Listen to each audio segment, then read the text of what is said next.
Do you want to learn on how to do awesome grip tape stencils or stencil art? Well, I'm going to show you how. Alright, so you can go to any Dollarama or dollar store or Walmart and get self-adhesive laminating sheets. It comes with 3 sheets for $2.50, and make sure to get a precision knife or a razor blade or whatnot. And this was $2, and it comes with a knife and some replacement blades.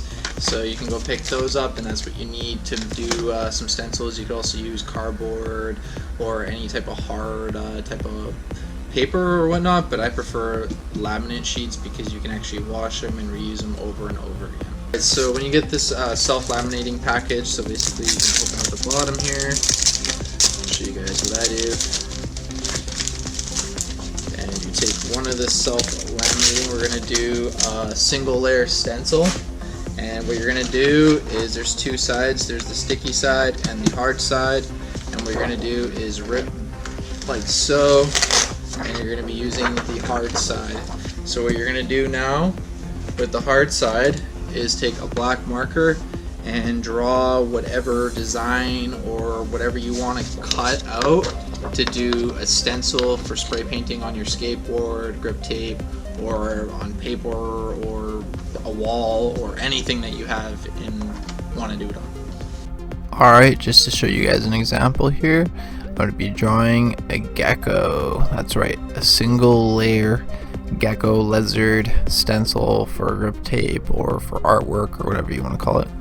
So basically you take your time, draw yourself the whatever design you're going to do, and we're going to speed this up for you guys.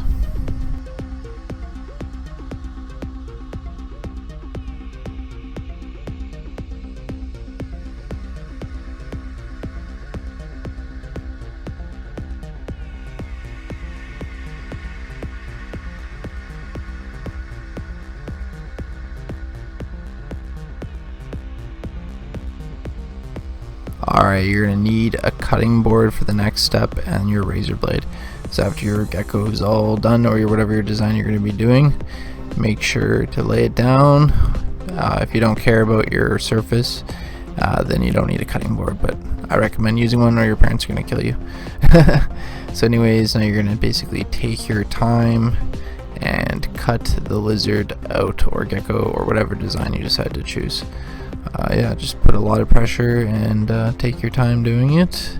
Make sure you follow the lines, and yeah, we're gonna fast forward this as well because I'm sure you guys don't want to sit there and watch me cut the design out.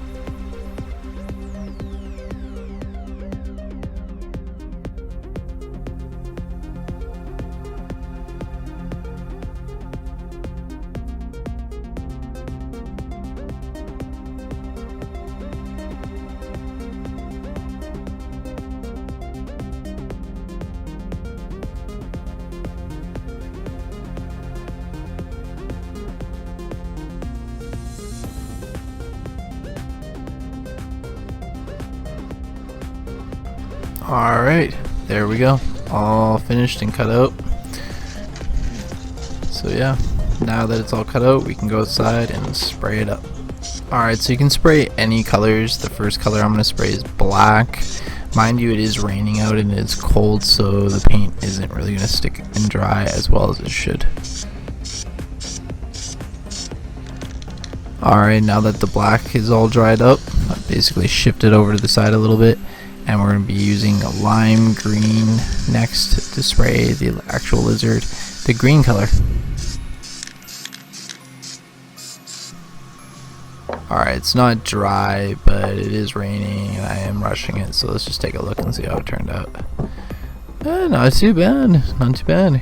Check out that lime green gecko lizard with the black shadow underneath. You could do different colors too, by the way. Alright, so I kind of rushed it because it's cold outside, raining, and it's also Halloween, and it's like 5 o'clock, so basically that's how you do your grip tape stencils or any stencil art, and I think it turned out pretty good even though I rushed it. So that's my my lizard, my gecko on my board. So that's pretty cool. So you guys can copy and do your own designs, or look online and copy other designs, and yeah, basically that's how you do grip tape stencil art. So you all know what to do. Give this video a thumbs up for a like, comment down below, and please subscribe for more videos. Thanks for watching. Hope you guys learned something cool.